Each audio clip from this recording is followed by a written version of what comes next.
श्रीमन नारायण हर हर महादेव नमश्चंडिकायै। आज प्रातःकाल हमको हमारे एक शुभचिंतक आचार्य ने एक लिंक भेजी जो एक यूट्यूब चैनल का एक वीडियो दिखाती थी। एक प्रदीप सिंह नाम के पत्रकार इस देश में हैं और जिनको नहीं पता, यद्यपि वो प्रसिद्ध व्यक्ति हैं, लेकिन फिर भी जिनको नहीं पता उनको मैं बता दूं कि प्रदीप सिंह अपने स्पष्ट वक्तव्यों के लिए और कहीं तो सुलझी हुई पत्रकारिता के लिए प्रसिद्ध हैं। वो अपने कार्य क्षेत्र में अच्छे प्रतिष्ठा और विश्वसनीयता से युक्त हैं, क्योंकि वो किसी भी बात को कहने से पहले अच्छा शोध करते हैं, उस विषय में पुख्ता ठोस दृढ़ प्रमाणों के साथ वार्तालाप करने के पक्षधर हैं और आपका अखबार इस नाम से डिजिटल मीडिया पर उपलब्ध हैं। प्रदीप सिंह के समर्थन में, विरोध में, आलोचना में या किसी भी प्रकार की भावना से युक्त होकर आज तक हमने कुछ नहीं कहा है। उन्होंने भी, जहां तक मेरी जानकारी, मेरे समर्थन या विरोध में या किसी प्रकार के भी विषय में कुछ नहीं कहा है। लेकिन आज इस वक्तव्य को निर्गत करने का एक कारण है कि कल रात्रि को उन्होंने अपने YouTube चैनल पर, जिसके 12 लाख कुछ सब्सक्राइबर्स हैं, एक वक्तव्य निर्गत किया है जो 14-15 मिनट का है, जिसको हमने पूरा सुना, ध्यान से सुना। और उस विषय में मैं कहने के लिए इसीलिए विवश हूँ क्योंकि उनकी बहुत सी बातें, लगभग अधिकांश बातें, 90% बातें या तो भ्रामक हैं मेरी दृष्टिकोण में, या फिर अपुष्ट तथ्यों पर आधारित हैं, जिसको मैं स्पष्ट करना चाहूँगा। अब इस विषय में जो मैं कहना चाहता हूँ, मैं आपको स्पष्ट कर दूं कि ये मैं बिल्कुल अपनी इच्छा से, अपने विवेक से कर रहा हूं। किसी ने मुझे करने के लिए भी नहीं कहा, और यदि मैं चुप रह जाता तो भी इसमें मेरी कोई निजी हानि नहीं थी, और मैं बोल रहा हूं तो इसमें भी मेरा कोई निजी लाभ नहीं है। अभी तो मैं जानता हूं कि मुझे विरोध का ही सामना करना पड़ेगा एक व्यापक जन समुदाय से। फिर भी मेरा जो विचार है उसको मैं रखना चाहता हूँ, और इसके पीछे जो कारण है, जो उद्देश्य हैं, वो आपको मेरे वक्तव्य के बाद स्वयं समझ में आ जाएंगे। प्रदीप सिंह जी का जो विषय है वो यह था कि स्वामी अविमुक्तेश्वरानंद सरस्वती स्वयं को ज्योतिषपीठ का शंकराचार्य बताते हैं, जो गलत है, और संत समाज या सनातनी समाज को उनका बहिष्कार करना चाहिए, इसीलिए क्योंकि वो देशद्रोही वक्तव्यों में सम्मिलित हैं और सनातन विरोधी विचारधारा वाले हैं, और उनको किसी बात की समझ नहीं है। मुख्य उनका प्रदीप सिंह का यही विषय था। अब बात यह है कि यह देश जो है वह एक अंधी भीड़ में चल रहा है। यह देश ऐसे नागरिकों से भरा हुआ है जिनको तथ्य की और उद्देश्य की समझ बिल्कुल नहीं है, और अगर कोई व्यक्ति इसमें कोई तथ्यात्मक बात कहे, कोई प्रमाण के साथ वार्तालाप करना चाहे, तो उसके पीछे चलने वाले विवेकी जनों की संख्या सदैव से कम रही है। ये वास्तविकता है। मैं इस देश की इस वर्तमान स्थिति को, पिछले 3 पीढ़ियों के स्थिति को अगर देखूं तो यही है। कोई व्यक्ति कितना प्रबुद्ध है, कितना पढ़ा लिखा है, किस विषय का विशेषज्ञ है, इसको समझने के लिए भीड़ देखनी चाहिए। यही कारण है कि इस देश में अनिरुद्धाचार्य के कार्यक्रमों में कितनी भीड़ होती है, अनिरुद्धाचार्य के सब्सक्राइबर्स कितने हैं, अनिरुद्धाचार्य जैसे व्यक्ति क्या शास्त्रीय ज्ञान रखते हैं, लेकिन भीड़ देखो, किस प्रकार के वक्तव्य देते हैं, किस प्रकार के मीम्स बनते हैं, किस प्रकार का धार्मिक समाधान करते हैं, लेकिन भीड़ देखो। धीरेन्द्र शास्त्री जैसे लोग किस बात का समाधान करते हैं, क्या पढ़े लिखे हैं, इस बात की भीड़ पर समीक्षा होनी चाहिए, लेकिन भीड़ देखो, मीडिया अटेंशन से देखो। तो केवल किसके पीछे कितनी भीड़ चल रही है, किसको कितने वोट मिल रहे हैं, किसके साथ कितने लोग खड़े हैं, इससे उस व्यक्ति का अच्छा या बुरा होना साबित नहीं होता है। प्रदीप सिंह ने एक बात कही कि स्वामी अविमुक्तेश्वरानंद सरस्वती ने स्वरूपानंद सरस्वती जी के समाधि लेने से पूर्व ही अपने आप पट्टाभिषेक करवाने का प्रयास किया था। मेरी जानकारी में ऐसा कभी नहीं हुआ कि स्वामी अविमुक्तेश्वरानंद सरस्वती ने स्वामी स्वरूपानंद सरस्वती के शरीरस्थ होने पर ही स्वयं को ज्योतिषपीठ का शंकराचार्य घोषित कर दिया हो। हाँ, बीच में 1-2 विषय ऐसे जरूर उठे थे जहाँ पर ज्योतिषपीठ के भावी शंकराचार्य के रूप में अथवा स्वामी स्वरूपानंद सरस्वती जी के प्रतिनिधि के रूप में कुछ बातें सामने आई थी, जिसका एक लघु स्तरीय विरोध स्वामी स्वरूपानंद सरस्वती जी की ओर से किया गया था, और फेसबुक पर स्वामी अविमुक्तेश्वरानंद सरस्वती के द्वारा भी इस प्रकार की बातें निरस्त की गई थी। ये बात जरूर है। तो यदि वो स्वयं को इस प्रकार से दिखाना चाहते तो निरस्त क्यों करते? लेकिन उनके इस फेसबुक पोस्ट के द्वारा स्वयं के उत्तराधिकारी होने का निरस्तीकरण करना इस बात का प्रमाण इसीलिए नहीं है कि वो शंकराचार्य नहीं हो सकते हैं, क्योंकि मैं अपने कई वीडियो में, पिछले वीडियोज में आपको अखबारों के ये कटिंग्स दिखा चुका हूँ, दैनिक जागरण इत्यादि के, जहां पर स्वामी स्वरूपानंद सरस्वती ने स्पष्ट कहा है कि उन्होंने अपने 2 उत्तराधिकारी चुन लिए हैं और उनको कई वर्षों से प्रशिक्षण भी दे रहे हैं। अब यदि प्रदीप सिंह चाहें तो मैं उनको वो चैनल लिंक भेज सकता हूं, जिसकी एक क्लिप मैंने कई बार सार्वजनिक भी की है फेसबुक, यूट्यूब इत्यादि पर कई बार। लेकिन अगर उन्होंने नहीं देखा है तो उनके ईमेल आईडी पर अगर वो चाहें तो मैं वो लिंक भेज सकता हूं, जहां पर भाग्यनगर में आयोजित कार्यक्रम जो लगभग 1-1.5 दशक पुराना है, वहां पर हजारों लोगों के मध्य स्वामी अविमुक्तेश्वरानंद सरस्वती को टीवी चैनल पर भी ज्योतिष पीठ का उत्तराधिकारी ही बताया जा रहा है। और इस बात पर स्वरूपानंद सरस्वती जी ने कभी आपत्ति नहीं की, अपितु अनेकानेक कार्यक्रमों में इसी की हैसियत से उन्होंने स्वामी अविमुक्तेश्वरानंद सरस्वती जी को भेजा भी।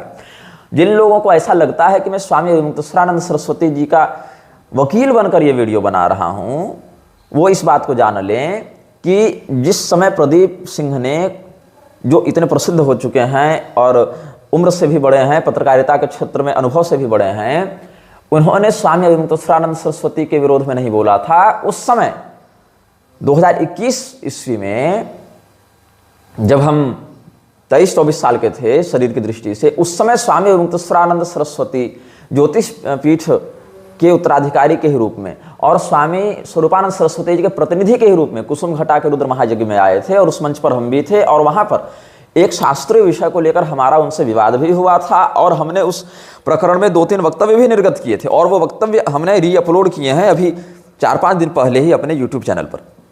इसी चैनल पर आप देख सकते हैं। आपको यह जानकर खेद होगा कि जिस व्यक्ति को आप सनातन विरोधी बता रहे हैं, श्री राम जन्मभूमि में वह प्रमुख पक्षधर रहे हैं हिंदुओं के।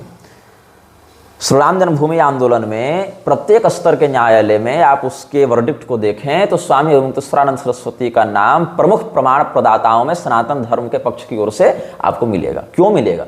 क्या वो सनातन विरोधी है इसीलिए मिलेगा? और जिस समय से श्री राम जन्मभूमि का मुकदमा चल रहा है उस समय किसकी सरकार थी?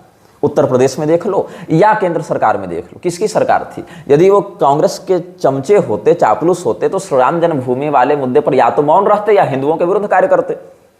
लेकिन वो न मौन रहे न हिंदुओं के विरुद्ध काम किया, अपितु उन्होंने सरकार का और मृच्छतंत्र का विरोध करके सनातन धर्म के लिए ही लड़ाई लड़ी।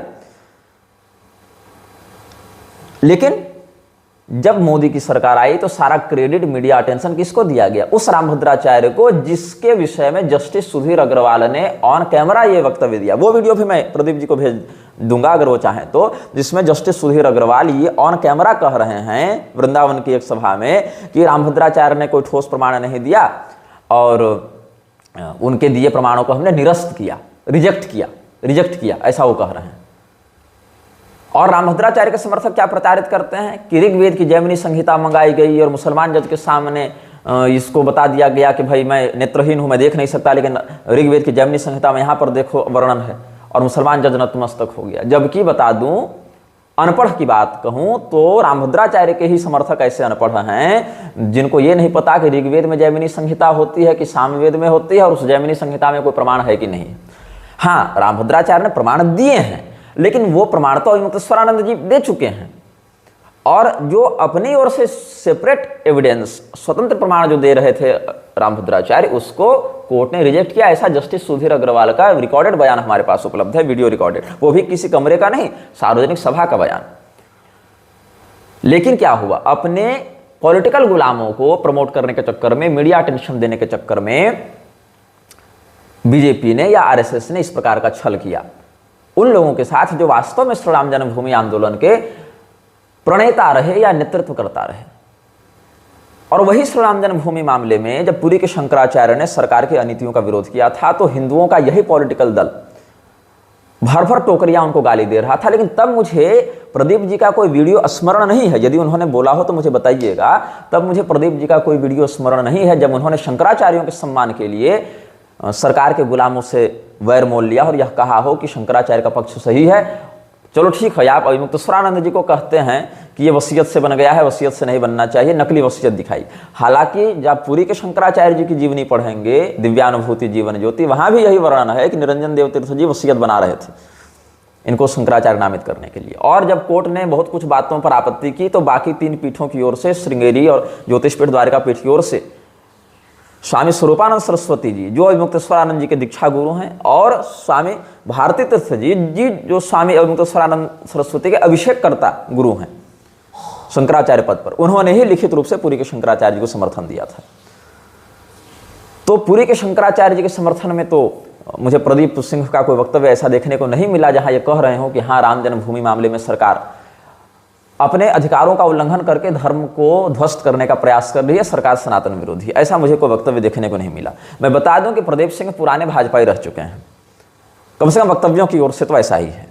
हालांकि उन्होंने समय समय पर सरकार की नीतियों की कटु आलोचना भी की है, लेकिन कभी सरकार को सनातन विरोधी सीधे सीधे या पाकिस्तानी टैग नहीं लगाया, जबकि सब जानते हैं कि अल्पसंख्यकों को, और प्रदीप जी भी जानते हैं कि अल्पसंख्यकों के नाम पर मुसलमानों को जितना अधिक अनुदान भाजपा सरकार ने दिया है उतना बाकी पार्टियों ने नहीं दिया है। अखिलेश यादव का इन्होंने जिक्र किया, वर्णन किया प्रदीप जी ने कि अखिलेश यादव ने मुक्तेश्वरानंद का ठीक इलाज किया था, लेकिन शायद ठीक से पूरा नहीं कर पाए। तो ये मैं बता दूं कि जो व्यक्ति सरकार की चापलूसी करता है वही व्यक्ति सरकार की सत्ता का उपभोग करता हुआ बड़े पदों पर पहुंचता है। लेकिन क्या कारण है कि स्वामी मुक्तेश्वरानंद सरस्वती को लाठी पड़ी? क्यों? क्योंकि जब अखिलेश की सरकार थी तो उन्होंने विरोध किया, तब तो लाठी खाए। यदि वो केवल भाजपा के विरोधी होते और भाजपा के विरुद्ध जो पार्टियां हैं उनके वो समर्थक होते तो अखिलेश यादव से क्यों वैर होता उनका, मायावती से क्यों वैर होता उनका? अथवा चलो अभी 2-3 महीना पहले ही उन्होंने सार्वजनिक रूप से एक वक्तव्य दिया था कि राहुल गांधी को सनातन धर्म से बहिष्कृत कर देना चाहिए। हालांकि राहुल गांधी स्वयं हिंदू नहीं है, लेकिन जो लोग ऐसा मानते हैं उनसे भी उन्होंने यह कहा कि चूंकि वो हिंदू है नहीं और स्वयं को कई बार उस रूप में प्रोजेक्ट करता है, मंदिर जाता है, इसीलिए सनातन विरोधी गतिविधियों के कारण उसका आधिकारिक रूप से हिंदू धर्म से बहिष्कार कर देना चाहिए। किसने कहा था? स्वामी अविमुक्तेश्वरानंद सरस्वती जी ने कहा था। क्या मोदी की सनातन विरोधी गतिविधियों को देखकर प्रदीप सिंह ऐसा कहने का साहस रख सकते हैं? बताओ। स्वामी अविमुक्तेश्वरानंद सरस्वती के कई बयानों का हमने विरोध किया है, चाहे वो अतीक अहमद वाले प्रकरण में हो, चाहे वो कुछ धार्मिक विषय पर, अवशूद्राधिकरण पर हो या अन्य धार्मिक विषयों पर हो। लेकिन एक बात से आप मना नहीं कर सकते हैं कि स्वामी अविमुक्तेश्वरानंद सरस्वती ने सड़क पर उतरकर हिंदुओं का नेतृत्व करने का जिगर रखा है, जहां बाकी लोग ऐसा नहीं कर सके। ये एक धरातल का सत्य है, तभी लाठी खाए। प्रदीप सिंह वाराणसी कितनी बार गए हैं मुझे नहीं पता, लेकिन मैं वाराणसी में महीनों रहा हूं और हमारे भाई तो सालों रहे हैं। जिन मंदिरों का हम दर्शन किया करते थे नित्य, जिन शास्त्रोक्त देवालय, ये नहीं कि 10-5 साल पहले किसी ने बना दिया, जिनका वर्णन धर्मशास्त्रों में, मान्य इतिहास पुराण आदि में है, उन ऐतिहासिक महत्व वाले देवालयों में जहां हम दर्शन करते थे, कॉरिडोर के नाम पर 80% देवालय ध्वस्त कर दिए गए। ये तो मेरी आंखों का सत्य है। इसके लिए मुझे किसी से पूछने या प्रमाण की आवश्यकता नहीं है कि यहां पर ये देवालय था और वो देवालय की जगह शौचालय या होटल बना दिया गया है कॉरिडोर को चमकाने के नाम पर। उस समय कौन खड़ा था हिंदुओं की ओर से? उन देवालयों के जो लोग कह रहे थे कि उन देवालयों के ऊपर शौचालय बना दिया गया है और देवालयों की मर्यादा नष्ट कर दी गई, वहां तो मैं देखता हूं कि जो सेपरेट देवालय थे, स्वतंत्र रूप से जहां नित्य पूजा हो रही थी, उनको हटाकर वहां शौचालय बना दिया गया है। उनको हटाकर वहां पर पिज्जा बर्गर के आउटलेट्स खोल दिए गए हैं। तब हिंदुओं के लिए कौन खड़ा हुआ था? कौन लाठी खा रहा था? आप नहीं गए थे प्रदीप जी, गया तो मैं भी नहीं था सड़क पर कम से कम, लेकिन जो अनशन चल रहा था या जो आंदोलन चल रहा था उसमें हमारी ओर से बहुत से लोग गए थे, जिसमें हमारे भाई बंधु भी थे और कई बार तो हम भी अलग अलग माध्यमों से सहयोग कर रहे थे। हाँ, शरीर के दृष्टिकोण से हम दूर थे तो मैं सशरीर उपस्थित नहीं हो पाया था उस विषय में। तो वो मंदिर कहाँ गए? तो क्या सनातन विरोधी होने के कारण वो वहां पर आंदोलन कर रहे थे?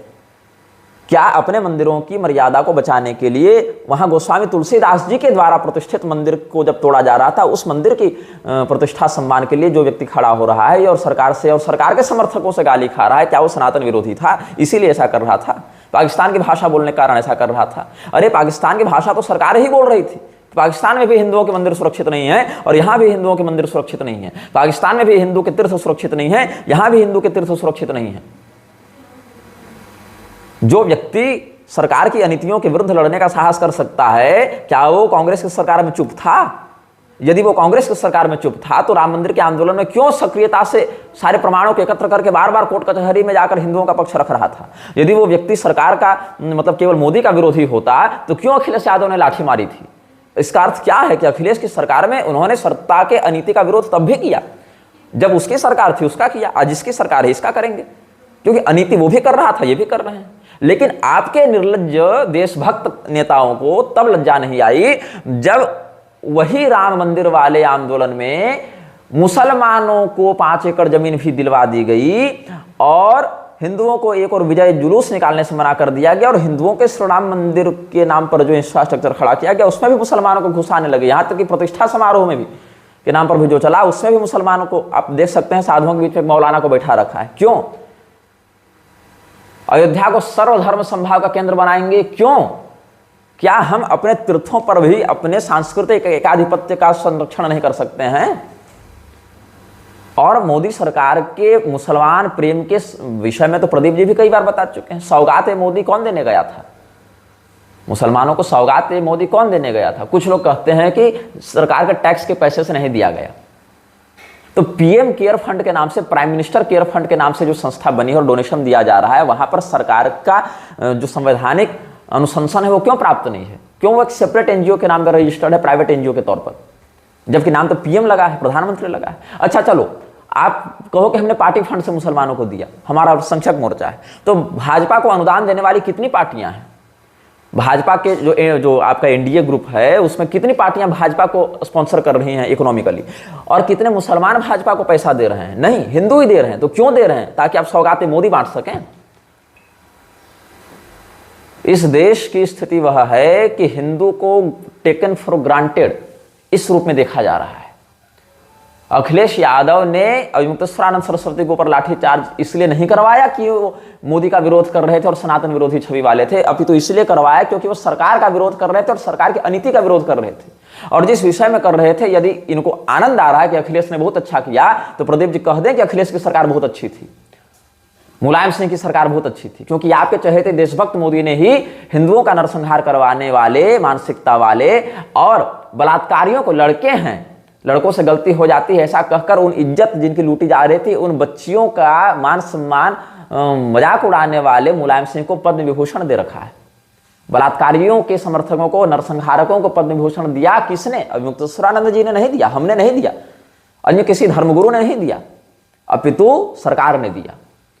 तो नेताओं का आपस में अच्छा संबंध हो सकता है, धर्मगुरुओं को सरकार की चापलूसी की कोई आवश्यकता नहीं है।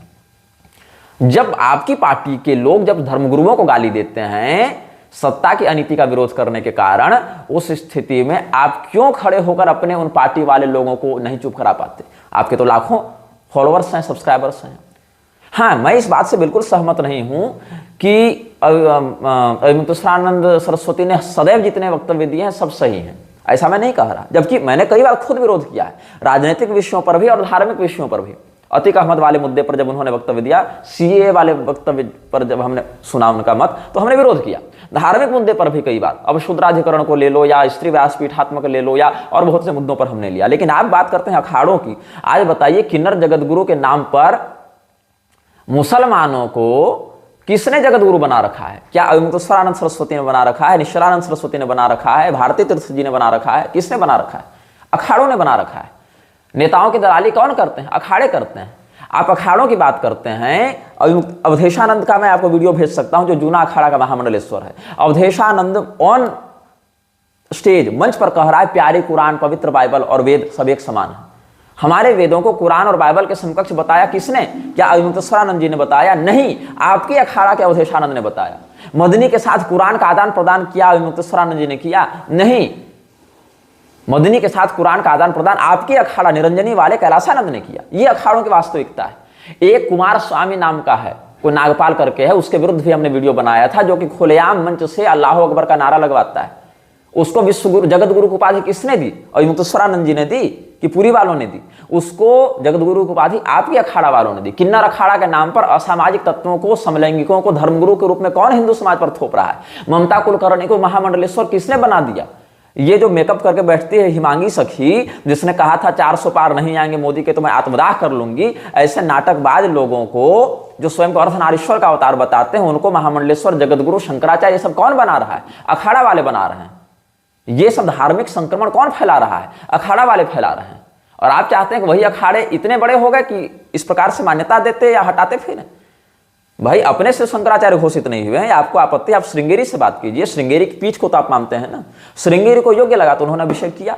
और रही बात पुरी वालों की, तो जब तक स्वरूपानंद सरस्वती जी जीवित थे, पुरी वालों में से किसी व्यक्ति का यह सामर्थ्य या अस्तित्व विरोध में नहीं था अभिमुक्तेश्वरानंद जी के, बल्कि आना जाना भी बराबर था, मंच साझा भी करते थे और सौहार्दपूर्ण व्यवहार भी था, जिसको उन्हीं के सार्वजनिक वीडियो, चलचित्र और फेसबुक पोस्ट से स्पष्ट समझा जा सकता है। हमने बहुत ठोस वक्तव्य कई बार इस विषय में निर्गत किया है।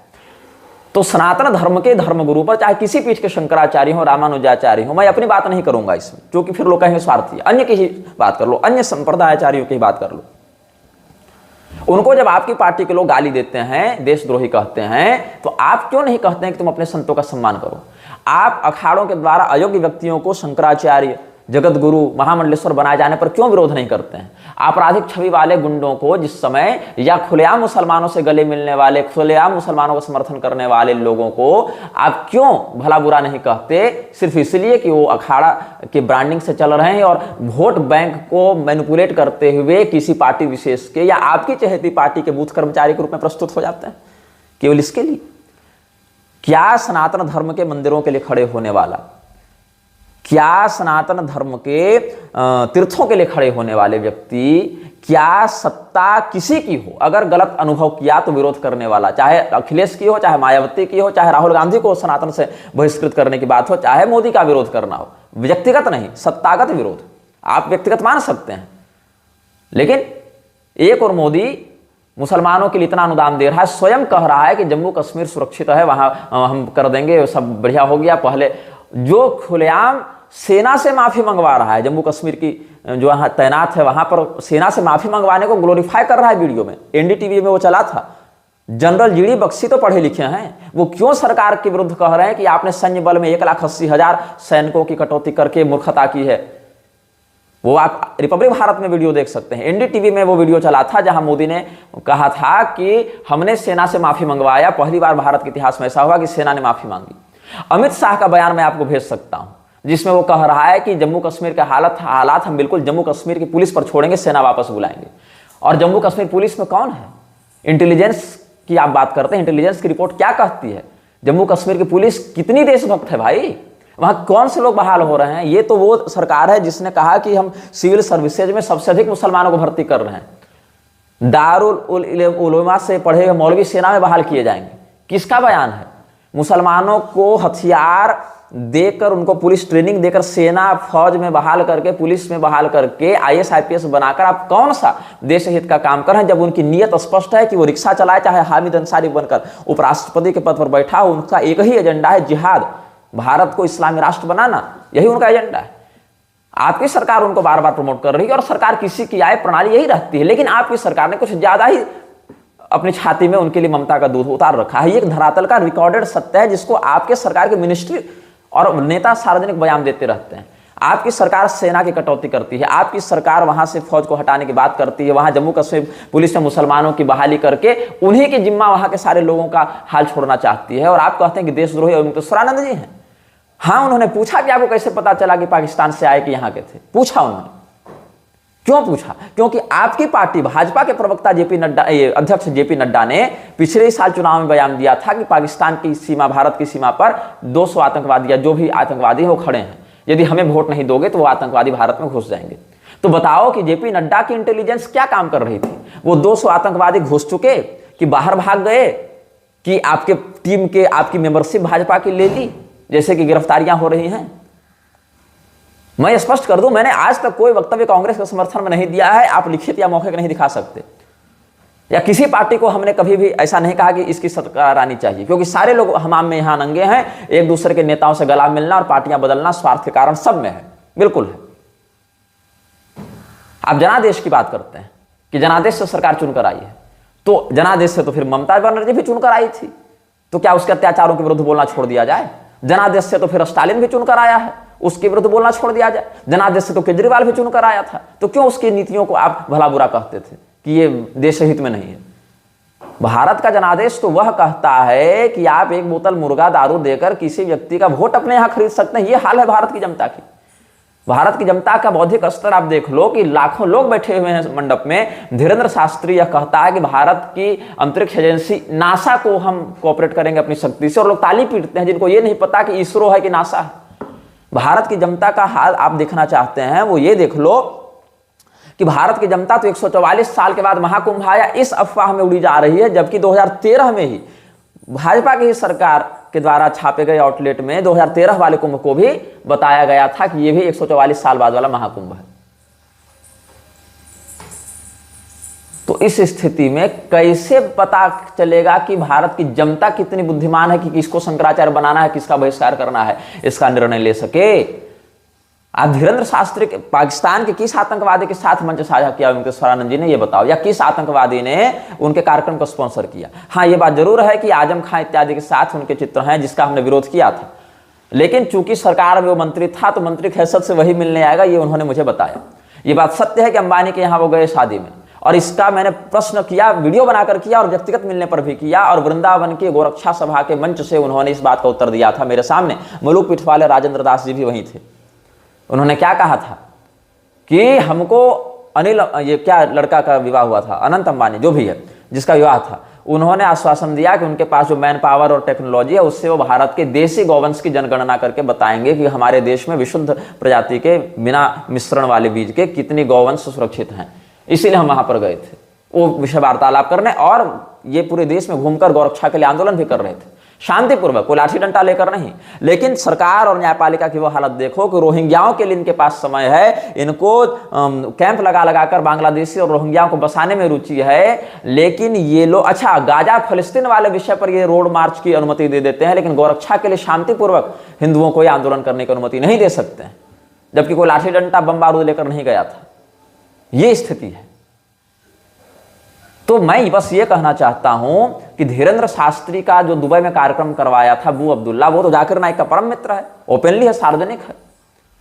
ज्ञानवापी मंदिर के लिए कौन लड़ रहा था? ज्ञानवापी मंदिर के लिए कौन लड़ रहा था? और नूपुर शर्मा के साथ क्या किया आपकी देशभक्त पार्टी ने? उन 200 आतंकवादियों जिनकी बात जेपी नड्डा कर रहे थे, उनके साथ क्या किया सरकार ने? और अगर इतनी ही सरकार गंभीर थी तो सैन्य बलों की कटौती क्यों की? कटौती करके क्यों सौगातें मोदी बांटती फिर रही है? बार बार हिंदुओं को प्रताड़ित करके, उनको पारिवारिक रूप से, सामाजिक रूप से कमजोर करके, विशेष करके सवर्ण समुदाय के ऊपर तमाम कानूनी और सामाजिक अत्याचार करवा के सरकार क्या कर रही है? स्वामी मुक्तेश्वरानंद सरस्वती लाख अच्छे हों लाख बुरे हों, उनके कई वक्तव्य से हम सहमत हैं, कई वक्तव्य से नहीं हैं, लेकिन यह सत्य है कि श्रृंगेरी के द्वारा अभिषिक्त शंकराचार्य हैं वो, यह एक सत्य है। दूसरा सत्य है कि वो सनातन विरोधी नहीं हैं। वो पार्टी विरोधी हो सकते हैं, व्यक्ति विरोधी हो सकते हैं, कदाचित सरकार के भी विरोधी हो सकते हैं, लेकिन वो सनातन धर्म के विरोधी नहीं है, क्योंकि लाठी वो किसी पार्टीगत रैली और आंदोलन के लिए नहीं खाए थे, धर्म के नाम पर खाए थे, धर्म के विषय से जुड़े हुए मुद्दे पर खाए थे, चाहे सत्ता किसी की भी हो। और ये बात मैं उनका वकील बनकर नहीं कह रहा, क्योंकि उनके विरुद्ध तो हम भी कई बार वीडियो बनाते रहते हैं, और उनके मंच पर जाकर मैंने उनके सामने, उनके मुंह पर यह कहा है कि आपके विरुद्ध हम 10 बार वीडियो बनाए हैं, जरूरत पड़ेगी तो आगे भी बनाएंगे यदि मुझे लगेगा कि आप गलत हैं। लेकिन ये मैं नहीं समझ सकता कि अखाड़े इतने बड़े हो गए और इतनी औकात हो गई अखाड़ों की, ये हालत में कम से कम, ये नियत में कम से कम, कि वो अब शंकराचार्य को बनाने या हटाने की हैसियत रखते हैं। बताओ, कंगना रनावत जो खुलेआम कहती है कि मैं बीफ खाती थी, उसके साथ हाथ में हाथ डालकर कैलाशानंद घूम रहा है, वो अखाड़ा का ही तो है। और उसको भारत की कथित प्रबुद्ध देशभक्त जनता, सनातन धर्मी जनता, हिंदू शेर नहीं बताएगी जो गोमांस खाती है। भारत की जनता का जो सनातन धर्म के अंतर्गत जो स्थान है वो आध्यात्मिक रूप से इतना नीचे है कि उसको अब सर्कस चाहिए धर्म जगत में, उसको और कुछ नहीं चाहिए। संघ कहता है कि इस्लाम के बिना हिंदुत्व अधूरा है। संघ ने श्री रामचंद्र जी को इमाम हिंद बताया। संघ ने यह कहा कि राष्ट्रीय मुस्लिम मंच और राष्ट्रीय ईसाई मंच हम नहीं हटाएंगे। संघ ने समान डीएनए की बात की। संघ सनातन धर्म को कपटपूर्वक रूप से छल रहा है, और संघ पोषित जितने लोग हैं ये इसी प्रकार के मनोवृत्ति वाले हैं। स्वामी मुक्तेश्वरानंद सरस्वती अच्छे हैं, बुरे हैं, शंकराचार्य हैं, नहीं हैं, इस पर आप सहमत या असहमत हो सकते हैं, लेकिन कम से कम सनातन धर्म के विरोधी नहीं हैं, किसी भी पार्टी विशेष के दलाल नहीं हैं। ये तथ्य हम अपने विवेक से समझ सकते हैं। और प्रदीप जी को हम इसी उत्तर के साथ अपने वक्तव्य को यहाँ पर पूर्ण करते हैं। श्रीमन नारायण, हर हर महादेव, नमः शिवाय।